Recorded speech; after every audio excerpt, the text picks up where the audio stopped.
जो आदमी अपने एक परिवार का संगठन नहीं रख सकता, जो अपने चाचा को, अपने भाई को, अपने भाभी को, अपने दयादी को, रिश्तेदारी को एक साथ जोड़ के नहीं रख सकता, वो पूरा प्रदेश क्या जोड़ के रखेगा। और समाजवादी पार्टी की जो विचारधारा है वो बिल्कुल अलग है, वो जातिवाद की विचारधारा है, तुष्टीकरण की राजनीति करते हैं।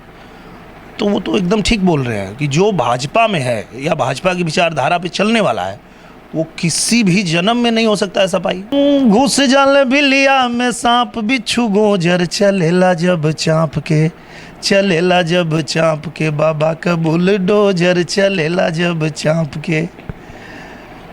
यूपी से गायब भइल सुरमा गजोधर, चलेला जब चाँप के, बाबा का बुलडोजर। नमस्कार, मैं हूं राजीव कुमार। इस वक्त आजमगढ़ में हम हैं और हमारे साथ हैं भोजपुरी फिल्म के सुपरस्टार दिनेश लाल निरहुआ। निरहुआ साहब, आजमगढ़ ख़ासतौर पे अखिलेश से तो जो चुनौती थी, अब तो फिर मध्यावधि चुनाव का दौर है। देखिए, पहले तो यूपी तक देखने वाले सभी दर्शकों को मेरा प्रणाम है। और जहाँ तक आजमगढ़ की बात है तो आजमगढ़ जब मुझे महाराज जी ने भेजा था तो आजमगढ़ का इतना आशीर्वाद प्यार मुझे मिला, इतना ज़्यादा मिला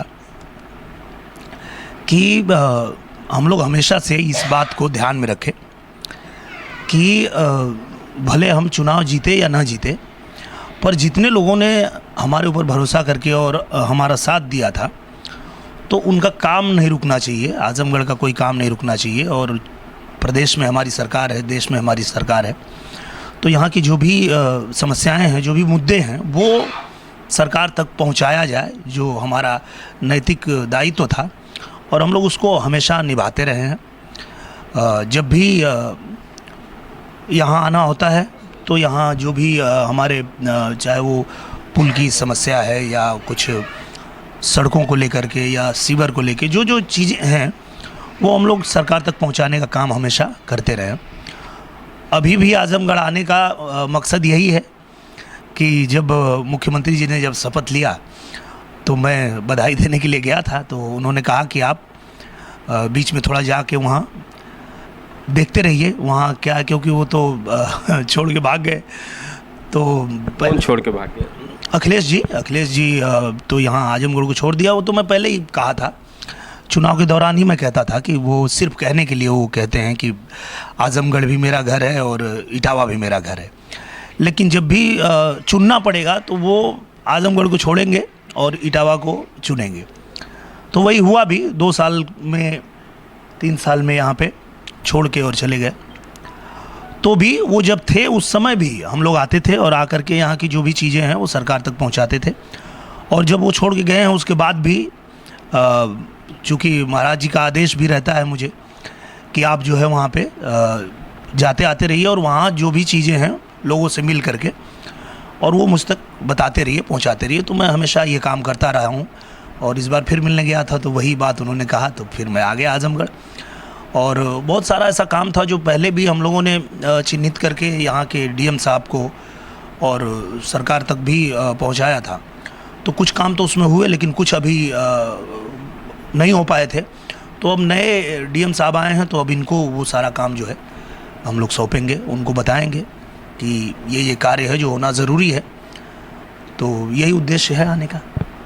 अच्छा, ख़ासतौर पे दिनेश जी, पिछला जो 22 का चुनाव बीता है, जिस तरीके से भारतीय जनता पार्टी की बातें आ रही थी, सीट तो नहीं मिली, इतनी बड़ी हार के पीछे आजमगढ़ से आप क्या मानते हैं कारण? मुझे लगता है थोड़ा सा कन्फ्यूजन हुआ। हमारे जो आजमगढ़ के लोग थे अक्सर उनके अंदर एक चीज़ को लेके आखिरी वक्त में कंफ्यूज हो जाते हैं। उनको लगा कि सरकार सपा की बनेगी और वो लोग थोड़ा कंफ्यूज हो गए, जबकि मैं पहले से ही कह रहा था कि चाहे जितना जोर लगा ला, चाहे जितना शोर मचा ला, फिर से यही हैं योगी जी। आप भी सुने होंगे जी। कहें कि चलेला जब चाँप के, बाबा का बुलडोजर, तो उसके आके कोई टिकने वाला नहीं था। ये हम लोगों को अच्छी तरह पता था। अखिलेश यादव जी उसका लगातार विरोध कर रहे थे, पर वो भी जनता देख रही थी कि आप विरोध कर किसका रहे हैं, बुलडोजर का। बुलडोजर चल किस पे रहा है, अपराधी पे, माफिया पे, जो अतिक्रमण करके बैठे हैं उनके ऊपर चल रहा है, तो आपको क्या दिक्कत है? तो जनता भी समझ रही थी कि अखिलेश जी का कुछ होना जाना नहीं है। लेकिन आजमगढ़ के लोग जो है फिर से एक बार कंफ्यूज हो गए। उनको लगा कि नहीं, सरकार उनकी ही बन रही है, तो फिर से उनको ही जिताए। पर मुझे लगता है कि अब जो उनके मन में भ्रम था पूरी तरह अब ख़त्म हो चुका है कि समाजवादी पार्टी की सरकार अब दोबारा कभी प्रदेश में नहीं आ सकती है। उसके पीछे कारण है कि जो उसके मुखिया हैं उनकी सोच, उनकी विचारधारा वो बिल्कुल ही गलत है। वो जनता के विपक्ष में है, वो देश के विपक्ष में है। वो विपक्ष में बैठ के विरोध करते हैं तो वो ये भूल जाते हैं कि मुझे किस मुद्दे पे विरोध करना है। विरोध करने का भी एक ऐसा मुद्दा होता है कि जो जनता के लिए गलत है, जो देश के लिए गलत है, उसका विरोध कीजिए। जो समाज के लिए अच्छा कुछ करते हैं प्रधानमंत्री जी या मुख्यमंत्री जी, उसका भी विरोध करते हैं। तो ये बात तो अब जनता अच्छी तरह समझ चुकी है कि अब दोबारा कभी इनकी सरकार बनने वाली नहीं है। तो अब मुझे लगता है कि आगे से ऐसी भूल नहीं करेगी आजमगढ़ की जनता। नहीं, विपक्ष में है तो विरोध तो करना स्वाभाविक है, चाहे आप भी विपक्ष में है तो भी विरोध करेंगे। ये तो मतलब एक राजनीतिक चक्र है। अब सवाल ये है कि अखिलेश यादव जी का अभी एक बयान आया था जिसमें उन्होंने कहा कि जो भारतीय जनता पार्टी के साथ है वो सफाई नहीं हो सकता। बिल्कुल नहीं हो सकता। मुझे लगता है कि भारतीय जनता पार्टी की जो विचारधारा है वो बिल्कुल अलग है। वो राष्ट्रवाद की विचारधारा है। और समाजवादी पार्टी की जो विचारधारा है वो बिल्कुल अलग है। वो जातिवाद की विचारधारा है, तुष्टीकरण की राजनीति करते हैं। तो वो तो एकदम ठीक बोल रहे हैं कि जो भाजपा में है या भाजपा की विचारधारा पे चलने वाला है वो किसी भी जन्म में नहीं हो सकता है सफाई, हो ही नहीं सकता है। हाँ, ठीक बोल रहे हो। खासतौर पर ये सवाल था उनका शिवपाल जी पे, जिस तरीके से शिवपाल जी की स्थिति हुई, अब वो नाराज चल रहे हैं, आपको क्या लगता है? तो नाराज क्यों चल रहे हैं वो तो देखिए, वो तो समझना पड़ेगा। कहने का मतलब ये है कि नेताजी ने और शिवपाल जी ने जिस पार्टी को खड़ा किया और अखिलेश यादव जी को मौका मिला और वो मुख्यमंत्री बने, तो उसके बाद उनको लगा कि बस अब हम ही सब कुछ हैं और हम ही सब किए हैं। अब उनको पता चल रहा है ना कि मतलब ये उनके बस की बात नहीं थी कि वो जीत करके और मुख्यमंत्री बन जाते। वो तो नेताजी की देन थी, वो शिवपाल जी की देन थी। तो वो भी तो उनको समझना चाहिए कि अगर वो नाराज़ है तो क्यों नाराज़ हैं, उसके पीछे कारण क्या है। वो समझेंगे तो अपने आप समझ में आ जाएगा। जिस तरीके से भारतीय जनता पार्टी के पक्ष में उनकी बातें आ रही हैं, इस तरफ इशारा हो रहा है कि वो भारतीय जनता पार्टी भी आ सकते हैं, तो इस पर आपका क्या है? देखिए, भारतीय जनता पार्टी की अपनी विचारधारा है और हमारी विचारधारा से प्रभावित होकर के कोई भी व्यक्ति अगर पार्टी ज्वाइन करता है तो उसका स्वागत है। हम लोग जिस विचारधारा पे काम करते हैं, हमारी विचारधारा यही है कि राष्ट्र सबसे सर्वोपरि है हमारे लिए और राष्ट्र के हित में जो होता है वही भारतीय जनता पार्टी करती है। उससे किसको कितना अच्छा लगता है, किसको कितना बुरा लगता है, फ़र्क नहीं पड़ता है। जो राष्ट्र के लिए ठीक है हम वही करते हैं, हमारी पार्टी वही करती है। तो इस विचारधारा से अगर कोई प्रभावित होकर पार्टी में आता है और पार्टी की विचारधारा के साथ चलने को तैयार होता है तो स्वागत है। शिवपाल जी के साथ गलत हुआ? मुझे लगता है कि आप भी मानेंगे कि गलत हुआ, पूरी दुनिया मानेगी कि गलत हुआ। कहने का मतलब ये है कि अगर हम हैं और हमारा भाई है प्रवेश, हम दोनों भाई मिल करके एक कंपनी खड़ा करते हैं, निरहुआ एंटरटेनमेंट, और कल के डेट में मेरा बेटा बोले कि चाचा को निकाल दीजिए, हमको कंपनी का मालिक बना दीजिए, और अगर मैं ऐसा करता हूँ तो ये तो गलत ही होगा ना। तो जिस भी तरीके से हुआ, जो भी हुआ, वो टोटली गलत हुआ। वो होना ही नहीं चाहिए था। परिवार में ऐसा नहीं होना चाहिए। जो आदमी अपने एक परिवार का संगठन नहीं रख सकता, जो अपने चाचा को, अपने भाई को, अपने भाभी को, अपने दयादी को, रिश्तेदारी को एक साथ जोड़ के नहीं रख सकता, वो पूरा प्रदेश क्या जोड़ के रखेगा? ये सोचने वाली बात है। ये बहुत सिंपल सी बात है। हर आदमी सोच सकता है कि जो अपने चाचा का नहीं हो सकता, अपने बहन का, अपने भाई का। मैं अगर आज मैं एक सिंपल उदाहरण देता हूँ। अगर मैं अपने भाई प्रवेश का नहीं हो सकता और मैं कहूं कि राजू भैया मैं आपको भाई मानता हूं, ये कहाँ की बात है। मैं अपने भाई के लिए नहीं कुछ कर सकता, आपके लिए मैं क्या करूंगा, कुछ नहीं कर सकता। तो वो जो भी हुआ टोटल गलत हुआ है, और वो इसलिए हुआ कि उनको भूख है, सत्ता की भूख है, कुर्सी पे बैठने का जो लोभ है और लालच है, उसके चलते वो किसी को, ना वो अपने पिताजी को देखना चाहते हैं, ना वो अपने चाचा को देखना चाहते हैं, या किसी को नहीं देखना चाहते हैं। वो मतलब चाहते हैं कि बस सारा वर्चस्व उनका अकेले रहे। तो ऐसे में तो जो भी डिसीजन होगा वो गलत ही होगा, परिवार के साथ हो, प्रदेश के साथ हो, समाज के साथ हो, बिरादरी के साथ हो, किसी के साथ जो भी डिसीजन होगा वो गलत ही होगा।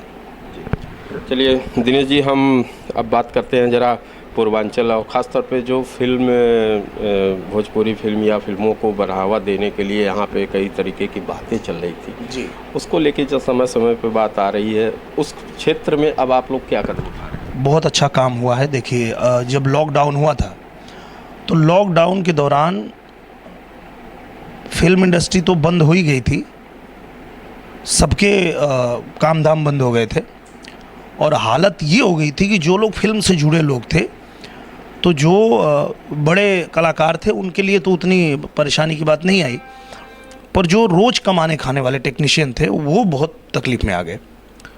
तो ऐसे में जैसे ही लॉकडाउन खुला तो थिएटर फिर भी नहीं खुले, थिएटर सब बंद थे। तो ऐसे में माननीय मुख्यमंत्री जी हमारे योगी आदित्यनाथ जी खुद मुंबई आए, और मुंबई आके उन्होंने फिल्म इंडस्ट्री को कहा कि आप हमारे यहाँ आइए, उत्तर प्रदेश में आइए, फिल्में बनाइए, हम आपको सब्सिडी भी देंगे और सुरक्षा भी देंगे, जो आपको सुविधा चाहिए वो आपको उत्तर प्रदेश में मिलेगा। और उसी की देन है कि आज 99% फिल्में जो है उत्तर प्रदेश में बन रही है, चाहे वो अयोध्या में, चाहे बनारस में, चाहे जौनपुर में, भदोही में, इलाहाबाद में, गोरखपुर में। यही वो स्थान है जहाँ पे सारी फिल्में बन रही हैं। तो एक तरह से मुंबई से पूरा का पूरा भोजपुरी इंडस्ट्री जो है वो उत्तर प्रदेश में ही आ गया, और जो फिल्में यहाँ बनी उनको बहुत अच्छा सब्सिडी भी मिला, सब्सिडी के द्वारा उनको राहत मिली, क्योंकि थिएटर जब बंद थे तो मात्र टेलीविज़न और डिजिटल के भरोसे उनकी रिकवरी नहीं हो सकती थी। तो महाराज जी ने उसके लिए उनको सब्सिडी दे करके और प्रोत्साहन दिया। तो लगातार यहाँ फिल्में बन रही है और ज़्यादा से ज़्यादा बन रही हैं। इधर हाल फिलहाल में आपकी कौन सी फिल्म इधर? मैंने कई फिल्में की, मैंने माई किया अयोध्या में, उसके बाद उसके पहले मैंने किया आई मिलन की रात, वो मिर्ज़ापुर में किया। उसके बाद मैं लखनऊ में एक फ़िल्म किया फसल के बाद फिर मैं बनारस आ गया, बनारस में मैंने किया राजा डोली लेके आजा। उसके बाद हम लोग शाहजहाँपुर गए और वहाँ हमने एक फ़िल्म की, फ़िल्म का नाम था आर्मी, वो हमने पूरा किया। उसके बाद अभी हाल ही में हमारे जो कंपनी की फ़िल्म है, एक तो कंप्लीट हो गई साजन, और दूसरी गाज़ीपुर में शूटिंग उसकी चालू हो गई है।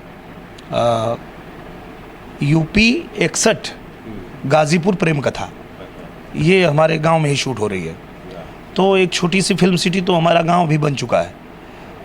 मुझे लगता है कि एक साल के अंदर कम से कम 5-6 फिल्में वहाँ शूट हो गई, और लगभग वो शूटिंग के लिए जितनी सुविधाएं चाहिए वो सारा गांव पे ही हमारे जो छोटे भाई हैं प्रवेश जी, उन्होंने सब लगा दिया है। चलिए फिल्म से अब आते हैं चुनावी मोड पे थोड़ा जी। जो मध्यावधि चुनाव की तैयारियां चल रही हैं, खासतौर पे आप पिछली बार अखिलेश यादव से चुनाव लड़े थे, यह अलग बात है कि चुनाव में हार हुई थी जी। आपकी क्या तैयारी है और क्या मानते हैं? हम लोगों की तैयारी यही है कि हम लोग यही चाहते हैं कि आज़मगढ़ जो है जिस चीज़ से वंचित है उससे उसको उबारा जाए, और चूंकि प्रदेश में भी सरकार है भारतीय जनता पार्टी की और देश में भी सरकार है भारतीय जनता पार्टी की, तो अब आज़मगढ़ की जनता को भी ये समझना चाहिए और समझना होगा कि यहाँ भारतीय जनता पार्टी को जिता करके ही हम लोग ज़्यादा से ज़्यादा काम यहाँ ला सकते हैं, ज़्यादा से ज़्यादा यहाँ विकास कर सकते हैं। अगर भारतीय जनता पार्टी की सरकार है और उसके विरोध में जा करके अगर हम फैसला लेते भी हैं तो हम क्या मतलब किसका बिगाड़ेंगे? आज़मगढ़ का बिगाड़ेंगे या भारतीय जनता पार्टी का बिगाड़ेंगे या किसी भी पार्टी का बिगाड़ेंगे? क्योंकि अब ये जो मध्यावधि चुनाव है इससे न सरकार पे कोई फ़र्क पड़ने वाला है ऐसा तो नहीं है कि आजमगढ़ अगर भारतीय जनता नहीं पार्टी जीतेगी तो मोदी जी प्रधानमंत्री नहीं रहेंगे, ऐसा तो है नहीं, या योगी जी मुख्यमंत्री नहीं रहेंगे, ऐसा तो है नहीं। तो मेरा कहने का मतलब है कि अब कम से कम किसी के लिए नहीं, ना मेरे लिए ना किसी और के लिए, आजमगढ़ के लिए, आजमगढ़ के लोगों को सोचना पड़ेगा कि हम लोग जो है भारतीय जनता पार्टी का कोई भी प्रत्याशी आए पर भारतीय जनता पार्टी को ही जिताना चाहिए, ताकि भारतीय जनता पार्टी का जो भी सांसद होगा वो ज़्यादा से ज़्यादा आजमगढ़ के लिए काम कर पाएगा। अभी आपने कहा कि कोई भी आए, तो अभी क्या आप संशय की बात है या योगी जी की तरफ से तो हरी झंडी हो ही गई? बिल्कुल हो गई है। फिर भी महाराज जी ने तो मुझे कहा ही कि आप जाइए, तैयारी कीजिए, पर उसके बाद भी जो हमारी पार्टी है बहुत बड़ी पार्टी है, और पार्टी के अंदर अगर कोई डिसीजन होता है, कुछ और भी अगर सोचते हैं कि हम लोग कुछ ऐसा सोच रहे हैं, तो हम तो ऐसे कार्यकर्ता हैं कि हम अपनी पार्टी के लिए काम करते हैं। तो जो भी जिस तरह से भी होगा, मैं वही चाहता हूँ कि भारतीय जनता पार्टी को ही जिताया जाए, और भारतीय जनता पार्टी जब जीतेगी तो आजमगढ़ के लिए अच्छा होगा, मुझे ऐसा लगता है। हमारे यूपी तक के दर्शकों के लिए इतने दिनों में जो अच्छी फिल्में आपकी आई, उसका एक कोई गाना जो हमारे दर्शकों के लिए। अच्छा कई फिल्म तो बनी इधर बीच में, पर गाना आप जो आपका फेवरेट? मेरा फेवरेट गाना तो वही था, चाहे जितना जोर लगाला, चाहे जितना शोर मचाला, जीतेगी बीजेपी ही, फिर से अइले योगी जी, फिर से अइले योगी। ये तो हो ही गया है, ये तो बात आपकी सत्य हो गई, लेकिन हाल फिलहाल के कोई जो आपके लेटेस्ट गाने हैं उसमें? लेटेस्ट गाने में तो अब वही एक उसके बाद वो आया था बुलडोजर वाला, चलेला जब चाँप के, बाबा का बुलडोजर, वो सुने कि नहीं? हाँ सुने हैं। तो हम लोग निवेदन किए थे माननीय मुख्यमंत्री जी से कि बचे न पावे को सांप बिच्छू गोंजर, चलैया बाबा चाँप के, फिर से बुलडोजर। क्या रहा? बहुत अच्छा रहा। और देखिए यही बात है, ये उत्तर प्रदेश का बुलडोजर मॉडल ही है जो मध्य प्रदेश में भी काम कर रहा है, और देश के जिस जिस हिस्से में जहाँ जहाँ भी कोई अगर अतिक्रमण करता है या गुंडागर्दी करता है तो उसके ऊपर जो है वो बुलडोजर वहाँ काम कर रहा है। तो ये तो हम लोग चुनाव के पहले ही बोलते थे। हालांकि विपक्ष वालों को लगता था कि बुलडोजर का हम विरोध करें, और वो करते भी थे। गनवा सुना दें। घुस जाल बिलिया में सांप बिच्छू गोजर, चलेला जब चाँप के, चलेला जब चाँप के, बाबा का बुलडोजर, चलेला जब चाँप के। यूपी से गायब भइल सुरमा गजोधर, चलेला जब चाँप के, बाबा का बुलडोजर, चलेला जब चाँप के। आज उत्तर प्रदेश में आप देखेंगे तो जो माफिया थे, जो गुंडे थे, जो मतलब सरकारी ज़मीन हड़प लेते थे, लोगों के साथ जो है दुर्व्यवहार करते थे, आज आपको कहीं दिखेंगे नहीं। अभी रामनवमी पे और हनुमान जयंती पे देश के अलग अलग हिस्से में, कुछ कुछ ऐसी घटनाएं हुई, पर आप देखिए उत्तर प्रदेश में एक भी घटना नहीं हुई। ये बुलडोजर बाबा का कमाल है। और जनता भी चाहती है कि बस ऐसी ही सरकार रहे जिसमें हम सुरक्षित रहें, कोई दंगा ना हो, सब लोग अपना आराम से कमाए खाएं, प्रदेश का विकास हो, और वो हो रहा है। तो मुझे लगता है कि ये बुलडोजर बाबा की सरकार सफल है। जी शुक्रिया बहुत बहुत। तो ये थे दिनेश लाल यादव जी, जिनसे हमने बात की, और उन्होंने ये साफ कहा कि पहले जब चुनाव आया था तो उस वक्त बुलडोजर की बात थी, और जब आ गई सरकार तो भी बुलडोजर की ही बात रहेगी। और अपने गानों के माध्यम से इन्होंने आप तक पहुंचाई बातें, और उनका ख़ास तौर पे जो अब मध्यावधि चुनाव है उस पे ध्यान आकर्षित है। राजीव कुमार, आजमगढ़, यूपी तक।